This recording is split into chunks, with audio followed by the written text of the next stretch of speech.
नमस्कार साथियों, स्वागत है आप सभी का ज्ञान दर्पण में। मैं हूं वीरेंद्र यादव और आप हैं मेरे साथ में एक बेहतरीन सेशन को डिस्कस करने के लिए, जिसमें हम बात करेंगे सीडीपी के बारे में।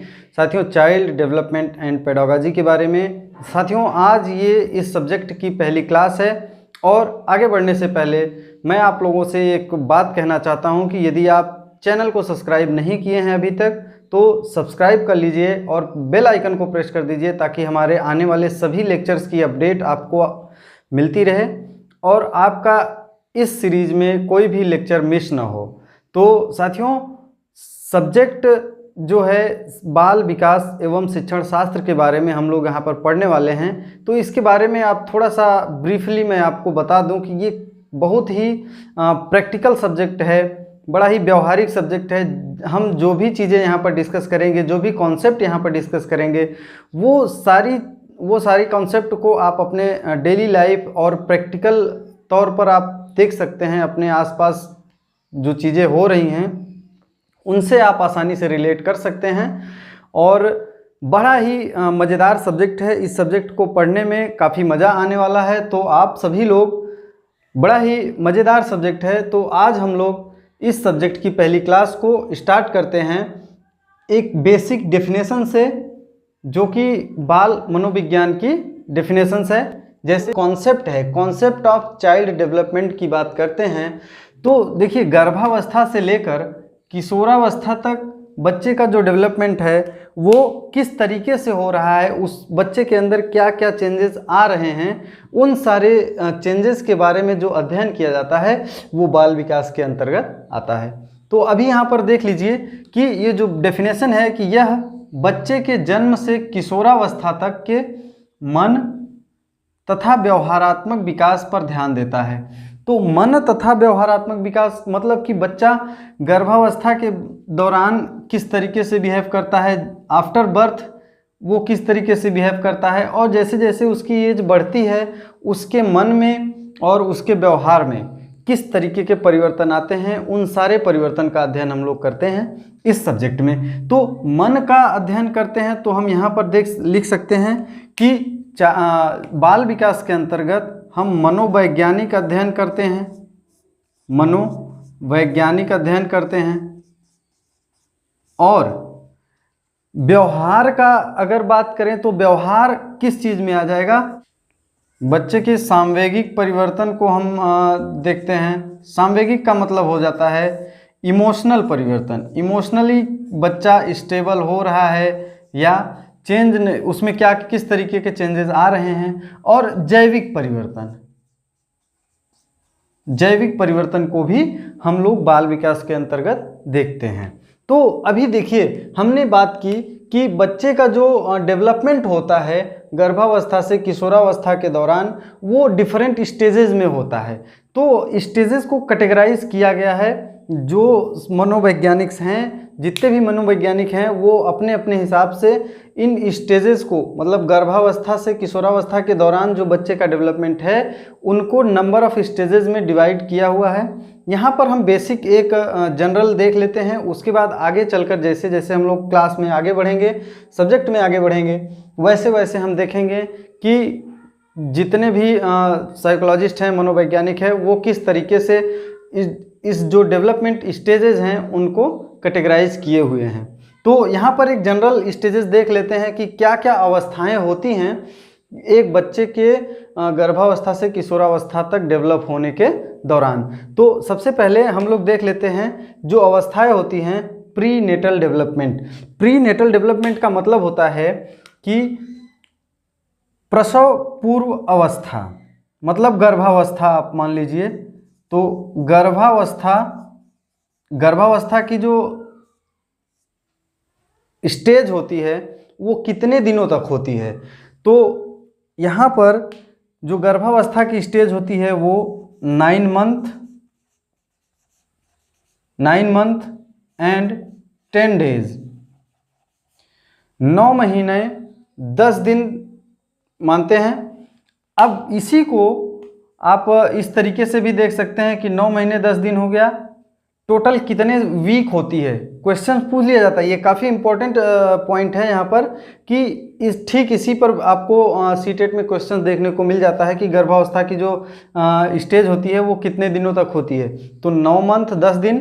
अब ऑप्शन में 9 मंथ 10 डेज ये तो जनरली सभी को पता होता है, लेकिन वीक में अगर पूछ लिया तो पता नहीं होता है। तो 40 वीक होते हैं, 40 सप्ताह होते हैं, 40 सप्ताह होता है। कितने दिन होता है, अगर मैं आपसे बात करूं तो कितने दिन होगा, तो 280 डेज लगभग होता है।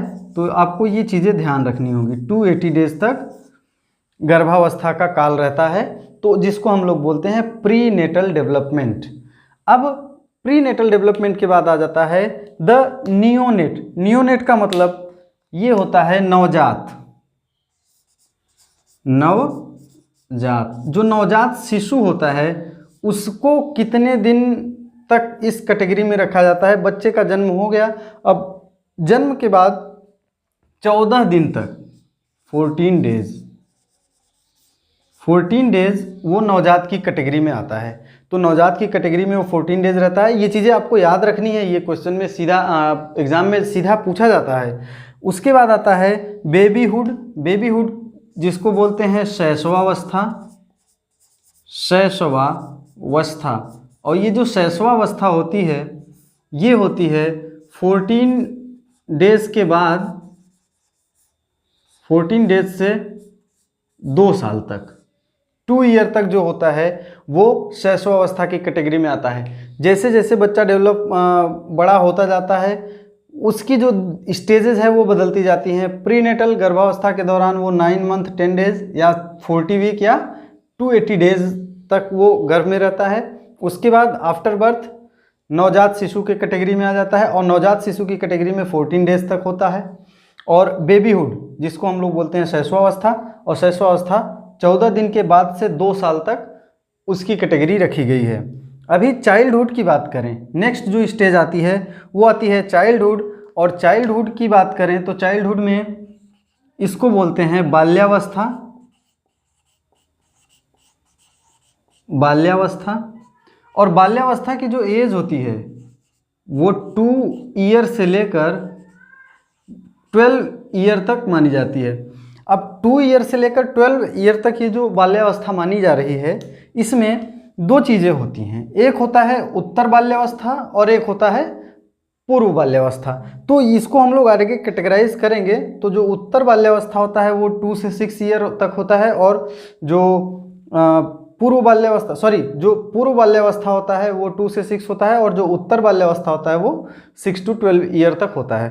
तो अभी यहाँ पर आप जनरली ये देख लीजिए कि चाइल्डहुड जो होता है वो 2 ईयर से 12 ईयर तक होता है। ये चीज़ें आपको याद रखनी पड़ेगी, ये सीधे एग्जाम में पूछ ली जाती है। अब बात आती है एडोलेसेंस। एडोलेसेंस का मतलब होता है किशोरावस्था। किशोरावस्था, अभी ये जो किशोरावस्था है, अब किशोरावस्था की जो एज होगी वो होती है आफ्टर 12 ईयर से लेकर 19 ईयर तक बच्चे किशोरावस्था की स्टेज में रहते हैं। अब यहीं पर आपको एक फैक्ट आपको याद रखना पड़ेगा, क्योंकि ये जो किशोरावस्था की एज है वो WHO के अनुसार अलग है। तो according to WHO world health organisation के अनुसार जो किशोरावस्था की एज है, किशोरावस्था वो अकॉर्डिंग टू WHO जो किशोरावस्था है, और किशोरावस्था की एज आपको 10 साल से लेकर 19 साल तक होती है। तो WHO 10 से 19 मानता है।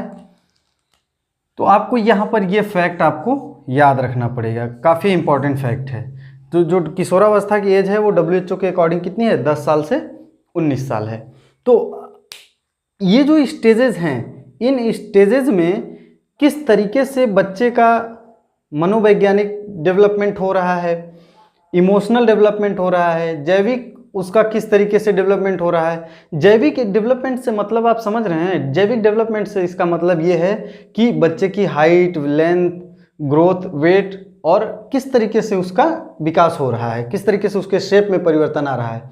तो ये जो बेसिक जानकारी है ये आपको ध्यान रखनी पड़ेगी, यहाँ पर एग्जाम में डायरेक्टली यहाँ से क्वेश्चंस पूछे जाते हैं। अब बात कर लेते हैं, जैसा कि हमने आपको बताया अभी कि जो चाइल्ड डेवलपमेंट है, बाल विकास है, इसकी जो गर्भावस्था से किशोरावस्था तक जो स्टेजेस हैं उनकी डेवलपमेंट के बारे में हम अध्ययन करते हैं।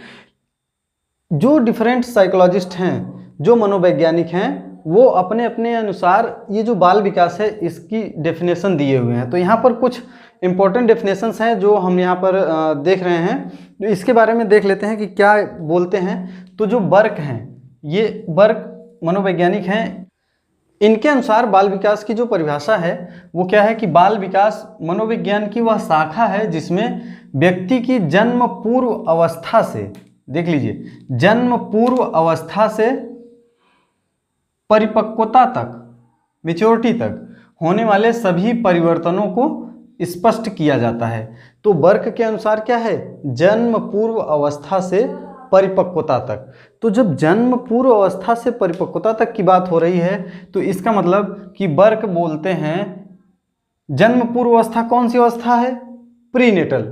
तो प्रीनेटल यहाँ पर आप लिख सकते हैं कि जो बर्क हैं वो बोलते हैं कि प्रीनेटल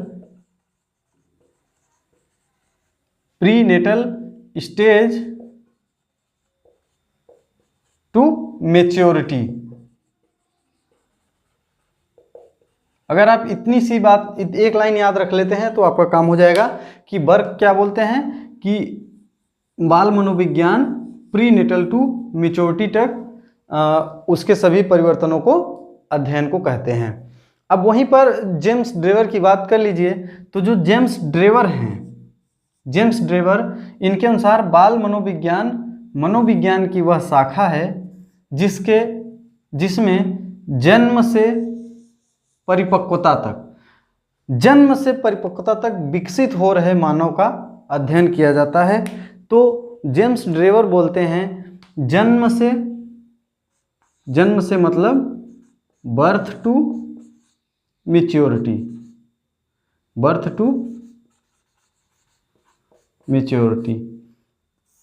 मतलब कि जेम्स ड्रेवर बोलते हैं बर्थ टू मैच्योरिटी तक जो विकसित हो रहा है मानव उसका अध्ययन किया जाता है। और बर्क क्या बोलते हैं, prenatal to maturity. James Drever बोलते हैं बर्थ टू मैच्योरिटी। यही अगर आप एक लाइन याद रख लेते हैं तो आपको ये डिफिनेशन याद करने की ज़रूरत नहीं है।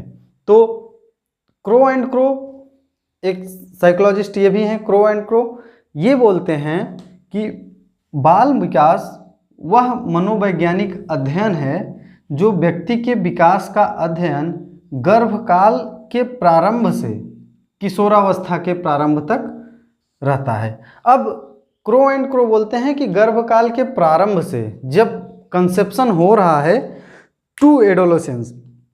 तो क्रो एंड क्रो के लिए आप लिख सकते हैं conception to adolescence.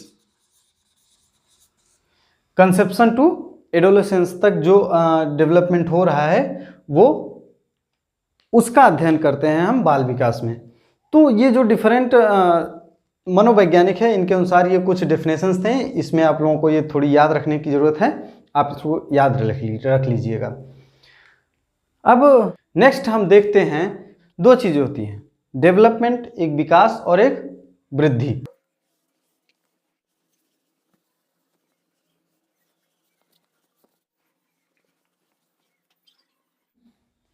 Growth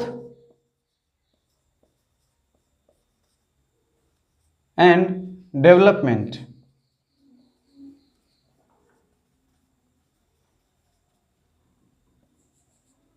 growth and development की बात करें, एक का मतलब होता है वृद्धि और दूसरे का मतलब होता है विकास। तो वृद्धि और विकास की अगर हम बात करें तो वृद्धि और विकास में बहुत ही बेसिक सा डिफरेंस होता है जिसको हम यहाँ पर डिस्कस करने वाले हैं। तो देखिए डेफिनेशन इसकी हम देख लेते हैं कि विकास, यहाँ पर देख सकते हैं, विकास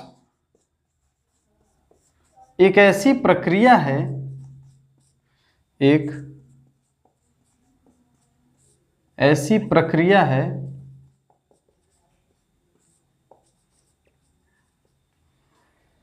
जो सतत चलती रहती है। विकास एक ऐसी प्रक्रिया है जो सतत चलती रहती है, जिसमें यहां पर देख सकते हैं तथा जिसमें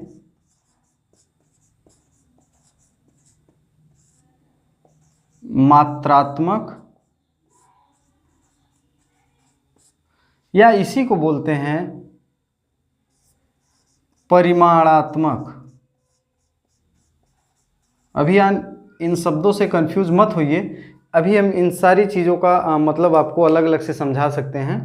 तो जिसमें मात्रात्मक तथा गुणात्मक दोनों परिवर्तनों का अध्ययन किया जाता है। दोनों परिवर्तनों का अध्ययन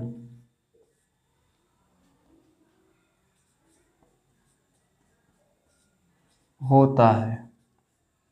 तो विकास की अगर हम बात करें तो विकास एक ऐसी प्रक्रिया है जो सतत चलती रहती है तथा जिसमें मात्रात्मक, जिसको परिमाणात्मक बोलते हैं, तथा गुणात्मक दोनों परिवर्तनों का अध्ययन किया जाता है। सतत चलती रहती। अब यहाँ पर देखिए 3 ऐसे इंपॉर्टेंट वर्ड हैं जिनकी आपको मतलब जिनका हमको पता होना चाहिए। पहला है सतत, दूसरा है मात्रात्मक और तीसरा है गुणात्मक। इन 3 वर्ड्स का मतलब आपको क्लियर होना चाहिए। तो देखिए जो सतत है, सतत का मतलब है आप कंटिन्यूअस बोल सकते हैं। सतत का मतलब कंटिन्यूअस। अभी ये जो कंटिन्यूअस प्रक्रिया है, तो कंटिन्यूअस का मतलब ये हमेशा आगे की तरफ बढ़ती है, हमेशा प्रोग्रेसिव नेचर की होती है।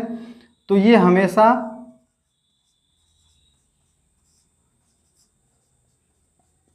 आगे की तरफ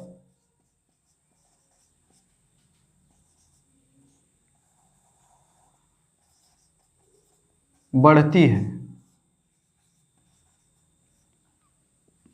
पीछे से इसका कोई मतलब नहीं है, हमेशा ये आगे की तरफ बढ़ती है, मतलब विकास हमेशा प्रोग्रेसिव नेचर का होता है।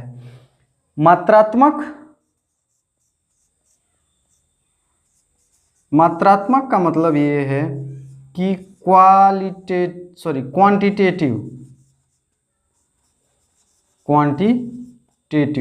जो ये क्वांटिटेटिव डेवलपमेंट है। क्वांटिटेटिव डेवलपमेंट का मतलब कि बच्चे की हाइट में, वेट में, बच्चे के शेप में जो डिफरेंस जो डेवलपमेंट हो रहा है वो मात्रात्मक क्वांटिटेटिव में आ जाता है। इसी को बोलते हैं परिमाणात्मक। परिमाणात्मक इसलिए क्योंकि हम इसको माप सकते हैं, हाइट मेज़र कर सकते हैं, वेट मेज़र कर सकते हैं, शेप भी हम मेज़र कर सकते हैं। तो ये परिमाणात्मक परिवर्तन होता है। नेक्स्ट जो है वो गुणात्मक परिवर्तन। गुणात्मक की बात अगर कर रहे हैं हम, तो गुणात्मक का मतलब होता है क्वालिटेटिव।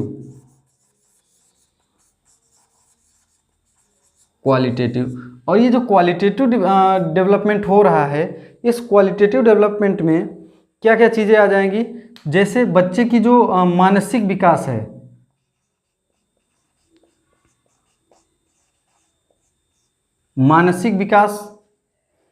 बच्चे का बौद्धिक विकास,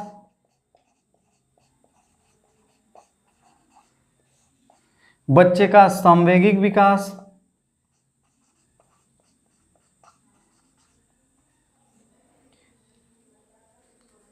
बच्चे का व्यवहारात्मक, सोशल,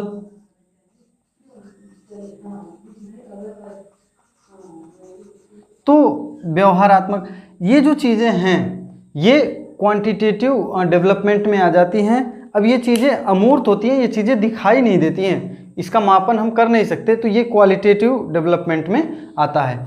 तो मतलब ये है कि जो विकास की बात कर रहे हैं हम, तो विकास के अंतर्गत हम मात्रात्मक और गुणात्मक ये दोनों का एनालिसिस करते हैं, जबकि ग्रोथ में हम केवल और केवल मात्रात्मक परिवर्तनों का ही अध्ययन करते हैं। तो ग्रोथ और विकास के अंदर ये कुछ बेसिक सी डिफरेंस हैं, इसको हम लोग अपने अगले लेक्चर में और भी बेहतर तरीके से इसको हम कंटिन्यू करेंगे। और आज के लेक्चर के लिए बस इतना ही। साथियों, कैसा लगा आज का ये डिस्कशन, आप हमको कमेंट बॉक्स में अपनी राय जरूर दें, और यदि आपका कोई डाउट है तो आप उसको कमेंट बॉक्स में मेंशन जरूर करें, ताकि हम उसको अपने अगले लेक्चर में आपके सारे डाउट को क्लियर कर सकें। तो मिलते हैं आप लोगों से नेक्स्ट लेक्चर में, तब तक के लिए पढ़ते रहिए, मुस्कुराते रहिए, धन्यवाद।